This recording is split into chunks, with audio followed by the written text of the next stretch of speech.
Hello दोस्तों, स्वागत है आप सभी का आपके अपने चैनल पर। तो दोस्तों, आज की वीडियो में हम बात करेंगे जो रिसेंट अपडेट अभी जो छत्तीसगढ़ में चल रही है उसके बारे में। तो सबसे पहला अपडेट तो है दोस्तों आरक्षण के ऊपर है। आप सभी को पता है कि अभी भूपेश कैबिनेट की जो मीटिंग हुई है उसमें आरक्षण के ऊपर बहुत बड़ा फैसला लिया गया है, जिसमें बताया गया दोस्तों कि आदिवासी समाज को 32% आरक्षण दिया जाएगा, एससी को 13% और ओबीसी को 27%, ईडब्ल्यूएस जो जनरल कैटेगरी के गरीब वर्ग के होते हैं उनके लिए 4%। ऐसे मिला के दोस्तों अब लगभग छत्तीसगढ़ में हो गया 76% का आरक्षण। तो ये जो आरक्षण का नया कोटा है इसको कैबिनेट ने मंजूरी दे दी है दोस्तों। अब ये जाएगा आपके विधानसभा सत्र में, जो विशेष सत्र अभी दिसंबर में चलने वाले हैं 1-2 तारीख को, उसमें ये प्रस्तुत किया जाएगा। उसके बाद ये विधेयक वहाँ भी मंजूरी प्राप्त करती है। उसके पश्चात इसको जो राज्यपाल है उनके पास भेजा जाएगा। राज्यपाल भी इसमें मंजूरी जब देंगी उसके बाद इसको छत्तीसगढ़ में लागू किया जाएगा। तो दोस्तों, इसमें ये राह तो बहुत कठिन है। जो आरक्षण जो 76% है इसमें भी थोड़ा सा अभी दुविधा बना हुआ है, क्योंकि संविधान का जो नियम है उस हिसाब से 50% से अधिक आरक्षण नहीं होना चाहिए।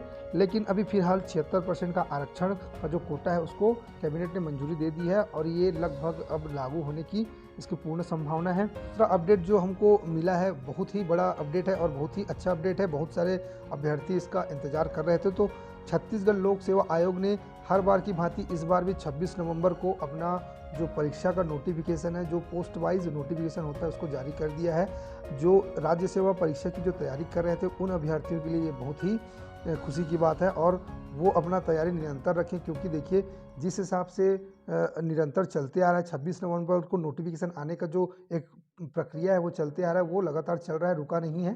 तो इस हिसाब से अगर देखें तो ये एक पॉजिटिव न्यूज़ है और जो सीजीपीएससी है उसने अब अपना नोटिफिकेशन जारी कर दिया है। लेकिन दोस्तों, बात यहाँ पर एक और आती है। हमको सुनने में मिला है कि बहुत सारे कैंडिडेट ये बोल रहे हैं कि ये 0% आरक्षण पर इसको लागू कर दिया गया है, लेकिन ऐसा नहीं है दोस्तों। आप ये ध्यान रखें कि जब सीजीपीएससी का आप नोटिफिकेशन देखेंगे तो उसमें लिखा हुआ है पोस्ट का सिर्फ अभी कितना पोस्ट खाली है, रिक्त है, उसको लिखा हुआ है। उसको अभी डिवाइड नहीं किया गया है, ओबीसी का कितना है, जनरल का कितना है और जो अलग अलग वर्ग के जो होते हैं उनका कितना कितना इसमें पोस्ट डिस्ट्रीब्यूट हुआ है। ये सब चीज़ अभी रोस्टर अभी नहीं दिया गया है इसमें। क्यों नहीं दिया गया आप सभी जानते हैं दोस्तों। अभी आरक्षण के ऊपर जो पूर्ण डिसीजन है वो नहीं आया है। आरक्षण का जब तक मैटर क्लियर नहीं होगा, 1-2 दिसंबर में सत्र में जब तक जो नया कोटा है वो पास नहीं होगा, तब तक किसी भी पद, कोई सा भी पद हो, चाहे वो व्यापम का हो चाहे सीजीपीएससी का हो, उसमें अभी कोई भी पोस्ट अलॉट नहीं किया जा सकता। जब तक आरक्षण का जो फाइनल रिजल्ट सामने नहीं आएगा, जो कोटा सामने नहीं आएगा, तब तक कोई भी पोस्ट को डिस्ट्रीब्यूट नहीं किया जा सकता है। हाँ, ये आयोग का ये सोच जरूर होगा कि अभी नोटिफिकेशन जारी कर दें, बाद में जब आरक्षण का जो रोस्टर आएगा उसके हिसाब से एक बार और शुद्धि पत्र के माध्यम से उस पद को बांटकर आपके समक्ष ला दिया जाएगा।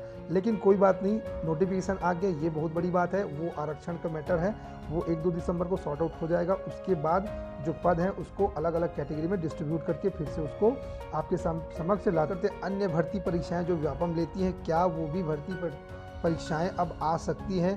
तो दोस्तों, मुझे लगता है कि जैसे ही दिसंबर लगेगा, 1-2 तारीख को विशेष सत्र रखा गया है, जब तक वो कंप्लीट नहीं होता तब तक अभी नोटिफिकेशन आने के चांस कम है। जैसे ही अगर वो सत्र कंप्लीट होता है और उस विधेयक को विशेष सत्र में मंजूरी मिलती है और राज्यपाल के थ्रू वो मंजूरी मिलती है उसको विधेयक को, उसके बाद लागू होने के पश्चात ही कोई वैकेंसी आ पाएगी। लेकिन ये ज़्यादा समय नहीं लगेगा इसमें। आप दिसंबर में मान के चलो कि जो भर्तियां हैं वो भी प्रारंभ होना स्टार्ट हो जाएंगी। तो ये एक अच्छी न्यूज़ है हमारे लिए कि लोक सेवा आयोग ने अपना जो नोटिफिकेशन है हर बार की भांति इस बार भी जारी कर दिया है 26 नवंबर को। तो जो सीजीपीएससी के एस्पिरेंट हैं वो लगातार तैयारी करते रहें और जो व्यापम के एस्पिरेंट हैं वो भी लगातार तैयारी करते रहें, क्योंकि ज़्यादा समय अब बचा नहीं है। जैसे ही विशेष सत्र आएगा उसमें विधेयक को मंजूरी मिलेगी, उसके पश्चात जब ये लागू होगा और नई जो भर्तियां हैं वो निकलना प्रारंभ हो जाएंगी। तो इसमें मुश्किल से दोस्तों अगर मैं बोलूँ तो 20 से 25 दिन का बस टाइम बचा है, उसके बाद सारी प्रक्रियाएं फिर से प्रारंभ हो जाएंगी। आरक्षण है उसके बारे में भी बात हुई, जिसमें अनुसूचित जाति, जनजाति, पिछड़े वर्ग, ईडब्ल्यूएस, इसके आरक्षण के, और दूसरा ये है कि जो जिला में भर्ती की जाती थी उसके भी कोई एक्ट नहीं था, जिसको भी हाई कोर्ट ने निरस्त किया था। एक आदेश के माध्यम से उसको जारी कर दिया गया था, तो उसे भी निरस्त किया गया। तो जिलों के भी वो भी उतना ही महत्वपूर्ण है जितना कि प्रदेश के आरक्षण है। उतना ही महत्वपूर्ण जिले के जो जिलों में जो पद होते हैं तृतीय चतुर्थ श्रेणी के, वो भी उतना ही महत्वपूर्ण है, तो उसको भी एक्ट में लाया जाएगा। दोस्तों हमको एक नया वर्ड सुनने को मिला है, एक न्यूज़ वीडियो के माध्यम से हमको सुनने को मिला है, जिसमें माननीय मुख्यमंत्री जी ये कहते नजर आ रहे हैं कि कैबिनेट में जिलों के लिए एक नया एक्ट लाया जाएगा। और वो एक्ट किसके लिए होगा? जो जिले के लिए जो तृतीय और चतुर्थ श्रेणी के जो पद होते हैं, जो भरे जाते हैं तृतीय और चतुर्थ श्रेणी के पद, उसके लिए भी एक नया एक्ट लाया जाएगा। तो क्या ये एक्ट स्थानीय भर्ती की ओर इशारा कर रहा है? दोस्तों यही चीज़ हमको अब थोड़ा सा जानना है, और ये बात तभी क्लियर हो पाएगा जब विशेष सत्र जब होगा और उसमें इस एक्ट को मंजूरी दिया जाएगा। देखना ये होगा कि जो विधानसभा सत्र जो चलेगा अभी, उसमें कौन सा एक्ट लाया जाएगा और किस एक्ट के बारे में बात हो रही है, ये तभी क्लियर हो पाएगी जब सत्र में विधेयक को मंजूरी मिलेगी और छत्तीसगढ़ में लागू होगी।